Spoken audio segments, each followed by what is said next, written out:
नमस्कार, मी ऋता मनोज ठाकूर, अहिल्यानगर, लेखिका, साहित्यिक, समीक्षक। माझी एक कविता सादर करतेय। ज्ञानेश्वर माऊलींचा विषय निघालाच आहे, तर मी कविता त्याच विषयाची घेते आहे। कवितेचं नाव आहे अक्षया। गहन अर्थ असणारी गीता सोपी नाहीच मुळी। गहन अर्थ असणारी गीता सोपी नाहीच मुळी, जाणत होते निवृत्तीनाथ।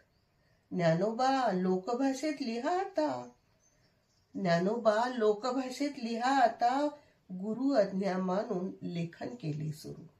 गुरु आज्ञा मानून लेखन केले सुरू, तत्वज्ञानाला ललितात पेरत, तत्वज्ञानाला ललितात पेरत, 3.5 चरणाची ओवी लिहित, 3.5 चरणाची ओवी लिहित, उदाहरणांची रेलचेल, उदाहरणांची रेलचेल, शब्दांची पकरण, 18 अध्यायात ज्ञानेश्वरी केली पूर्ण।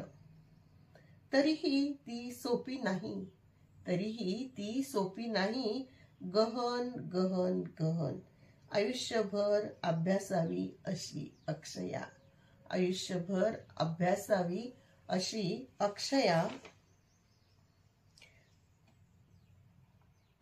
महाराष्ट्र परिचय केंद्र, माहिती व जनसंपर्क महासंचालनालय, मुंबई यांच्या अधीनस्थ कार्यालय, नवी दिल्ली यांनी मराठी भाषा संदर्भात आयोजित केलेल्या कार्यक्रमात आपण मला बोलण्याची संधी दिली, त्यासाठी आपले मनपूर्वक आभार।